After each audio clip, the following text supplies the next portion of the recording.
And now we are really close to our goal of showing that firstly, every continuous function on a closed interval is Riemann integrable, and you can compute its Riemann integral by sampling its value at equally spaced points and averaging. So here's the theorem. Suppose f from AB to R is continuous, then f is Riemann integrable. See, if it's continuous, it's already bounded, as we know. So it makes sense to talk about upper sums and lower sums. Um,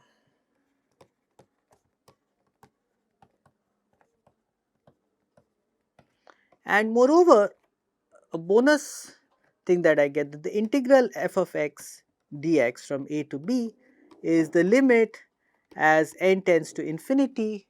So what do I have to do here? I have to write b minus a over n summation I goes from 1 to n f of a plus I times b minus a by n. This is the expression I got, wishfully thinking that this should approximate the integral, and we will see that this also comes out of it. So, to prove this, we will use the fact that f is uniformly continuous.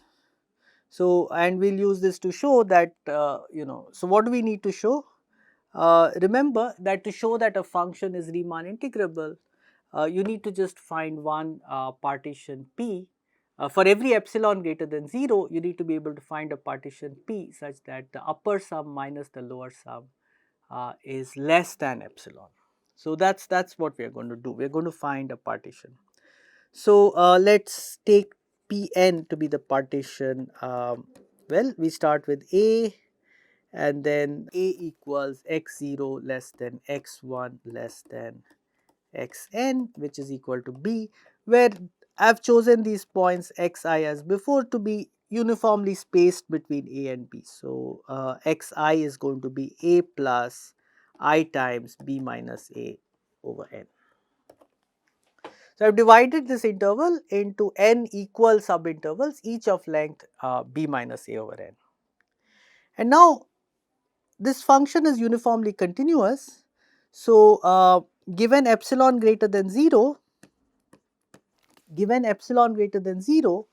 there exists a delta greater than 0 such that if x minus y in absolute value is less than delta, then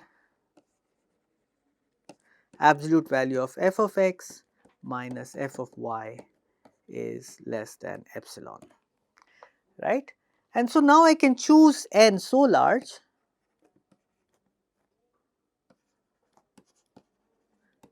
that the lengths of these subintervals b minus a over n, this should be less than delta.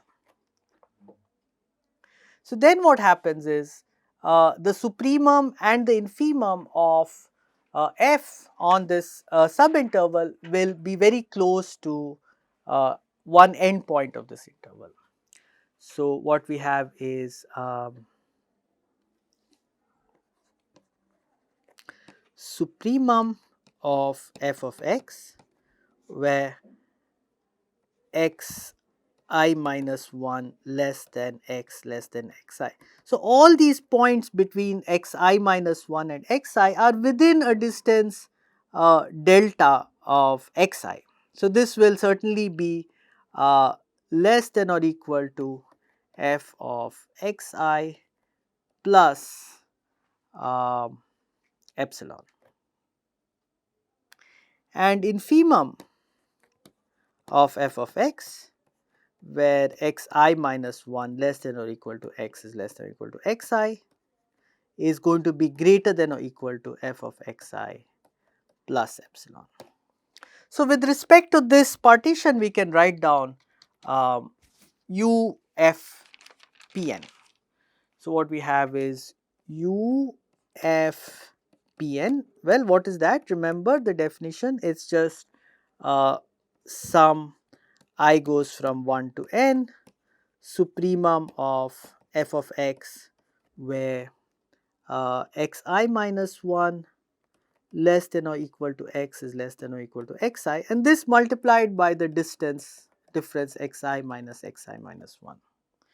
Well, this supremum we've just seen, this has to be less than or equal to f of xi plus epsilon, and sum I goes from 1 to n, and this difference xi minus 1, well, we've chosen it to be so that it is exactly 1 over n of the length of the total interval, right. So, it is just b minus a over n. And so, what we get is, well, there are n terms here. So, this is less than or equal to b minus a over n summation I goes from 1 to n f of xi, which is the kind of wishful thinking formula we wanted for the integral, and then an error term, and the error term is exactly just b minus a times epsilon. Okay, and similarly you can show that LFPN, this is greater than or equal to b minus a by n summation I equals 1 to n f of xi minus b minus a times epsilon. So, let us give this sum a name, let us say Sn, be defined to be b minus a over n, I goes from 1 to n f of xi. Okay, remember this xi is chosen with respect to an n. For each n we are choosing x0, x1 up to xn. And so, this is the sum. So, what we have is UFP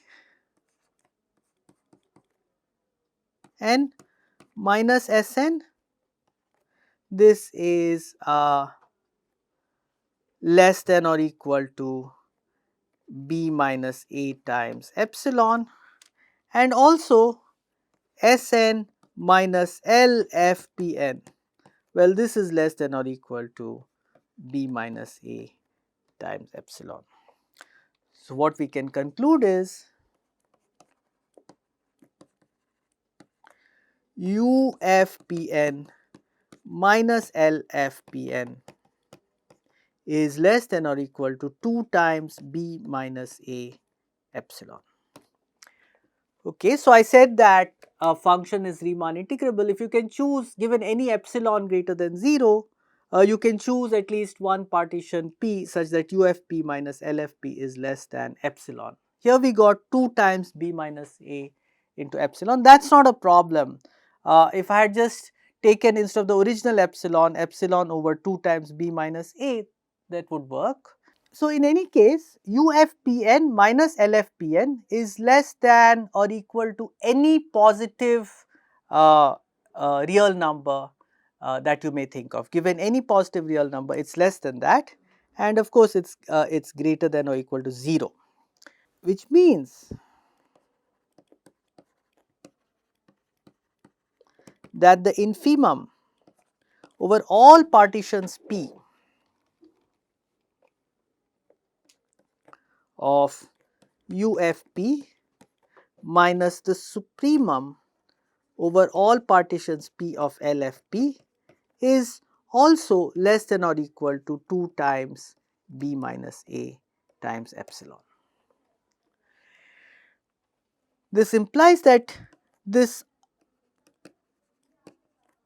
infimum of UFP is equal to the supremum over P of LFP, because these are two real numbers whose difference is less than or equal to any positive real number.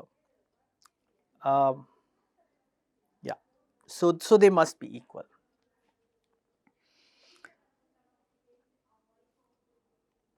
And so, the Riemann integral exists,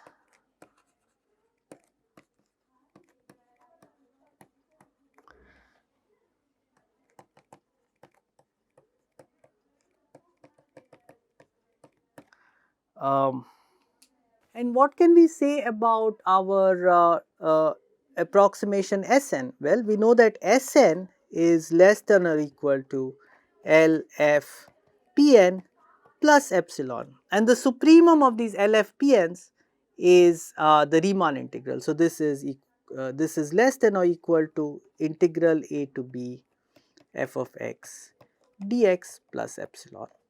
And also we know that Sn is greater than or equal to UFPn Pn minus epsilon, which in turn is greater than or equal to integral from a to b f of x dx minus epsilon.